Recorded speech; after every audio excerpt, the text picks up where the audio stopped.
বিয়ের পরে যদি দুটো মানুষ একে অপরকে বুঝতেই না পারে, তাহলে শুধুমাত্র ভালোবাসা দিয়ে কি একটা সম্পর্ক টিকে থাকতে পারে?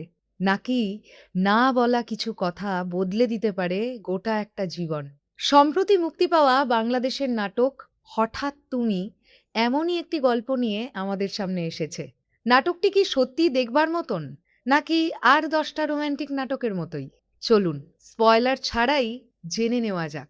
নমস্কার এবং সালাম, আমি পৌশালী শরৎ মিউজিক বেঞ্চেস ইউটিউব চ্যানেল থেকে। আজ আমরা এই ভিডিওতে রিভিউ করব বাংলা ভিশন ড্রামার নতুন নাটক 'হঠাৎ তুমি'র, যেখানে প্রধান দুই চরিত্রে আমরা অভিনয় করতে দেখতে পাচ্ছি মুশফিক আর ফারহান এবং কেয়া পায়েলকে।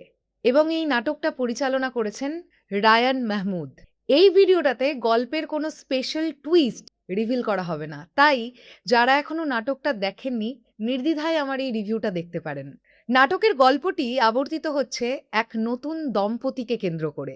নতুন সম্পর্ক, নতুন পরিবার এবং একে অপরকে বোঝার চেষ্টা। এই সবকিছুই শুরু হয় ভীষণ সাধারণভাবে, কিন্তু সময়ের সঙ্গে সঙ্গে কিছু না বলা কথা, কিছু ভুল ধারণা এবং মানসিক দূরত্ব তাদের সম্পর্কটাকে টানাপোড়েনের মধ্যে নিয়ে যায়। এই গল্পের সবচাইতে ভালো দিকটা হলো এটা কেবলমাত্র একটি প্রেমের গল্প নয়। এখানে পরিবারের সদস্যদের ছোট ছোট খুনসুটি, হাসির মুহূর্তগুলো এবং ঘরোয়া পরিবেশ এই নাটকটিকে আরো অনেকটা বেশি প্রাণবন্ত করে তোলে। নির্মাতা খুব ধীরে ধীরে চরিত্রগুলোর আবেগকে তৈরি করেছেন, যে কারণের জন্য সাধারণ অডিয়েন্স খুব অচিরেই ওই চরিত্রগুলোর সঙ্গে নিজেরা জুড়ে যেতে পারেন। এইবার যদি আমরা অভিনয় নিয়ে কথা বলি, মুশফিক আর ফারহান বরাবরের মতোই এই নাটকটিতেও একটি সংযত পারফরমেন্স দিয়েছেন। তার চরিত্রে অতিরিক্ত কোনো নাটকীয়তা নেই, বরং চোখের ভাষা, নীরবতা এবং ছোট ছোট অভিব্যক্তিগুলো তার পারফরমেন্সকে আরও অনেকটা উচ্চতায় নিয়ে গেছে।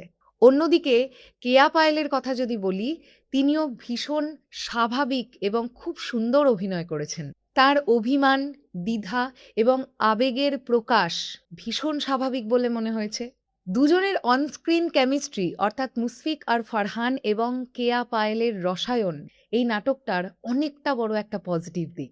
এছাড়াও আজিজুল হাকিম, ফারুক আহমেদ সহ পার্শ্ব চরিত্রে আরও যাঁরা যাঁরা ছিলেন তারা প্রত্যেকেই নিজেদের জায়গায় একটা বেশ সুন্দর পারফরমেন্স আমাদের দিয়েছেন। বিশেষ করে পারিবারিক দৃশ্যগুলো এই নাটকটিকে আরও বড় একটা মাইলেজ দিতে পেরেছে। এইবার যদি এই নাটকটার নির্মাণ, মিউজিক এবং সিনেম্যাটোগ্রাফি নিয়ে আমরা একটুখানি কথা বলি। পরিচালক রায়ান মাহমুদ গল্পটাকে ইচ্ছে করে খুব বেশি জটিল করবার চেষ্টা করেননি। সহজ ভাষায় পরিচ্ছন্নভাবে তিনি একটি ফ্যামিলি ড্রামা আমাদের কাছে উপস্থাপন করেছেন। সিনেম্যাটোগ্রাফি বেশ সুন্দর হয়েছে, প্রতিটা ফ্রেম অডিয়েন্সের চোখকে বেশ আরাম দিতে পারে এবং কালার গ্রেডিংও এই গল্পটির সঙ্গে বেশ মানানসইভাবেই গেছে। ব্যাকগ্রাউন্ড মিউজিকের কথা যদি বলি, স্পেশালি আবেগঘন মুহূর্তগুলোকে ব্যাকগ্রাউন্ড স্কোর আরও অনেকটা এগিয়ে দিয়েছে। তবে কোথাও কোথাও ব্যাকগ্রাউন্ড স্কোর আরও ভালো হবার দরকার ছিল এই নাটকটির ক্ষেত্রে। এইবার যদি আমরা ভালো দিকগুলো নিয়ে কথা বলি, সব থেকে ভালো লেগেছে এই নাটকটির পারিবারিক আবহ। রোম্যান্স এবং কমেডির ভারসাম্য সুন্দরভাবে বজায় ছিল। সংলাপগুলো অনেকটাই স্বাভাবিক, জোর করে হাসাবার চেষ্টা করা হয়নি। এবং এই নাটকটির সবচাইতে গুরুত্বপূর্ণ যে বিষয়, যোগাযোগ এবং বিশ্বাস, এই বিষয়ে খুব সুন্দর একটা বার্তা দেয় এই নাটকটি। তার মানে কি এই নাটকটার সবকিছুই ভালো? একদমই নয়, কিছু নেগেটিভ দিকও আছে। এবার তাহলে সেটা নিয়ে আলোচনা করা যাক। নাটকটা কিন্তু পুরোপুরি নিখুঁত কখনোই নয়। মূল কনফ্লিক্ট বা সমস্যার ধরন অডিয়েন্সের কাছে বেশ পরিচিত বলে মনে হতে পারে।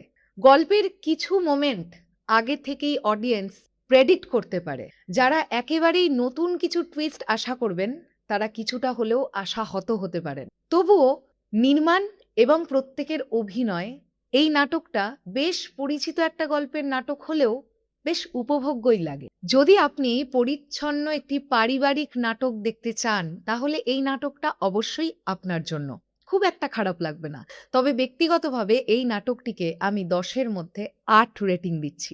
আপনারা যারা দেখেছেন বা তোমরা যারা দেখেছো এই নাটকটা তোমাদের কাছে বা আপনাদের কাছে কেমন লেগেছে সেটা অবশ্যই কমেন্ট সেকশনে জানাবেন। আর ইতিমধ্যেই আমরা অনেকগুলো নাটকের রিভিউ এর রিকোয়েস্ট পাচ্ছি।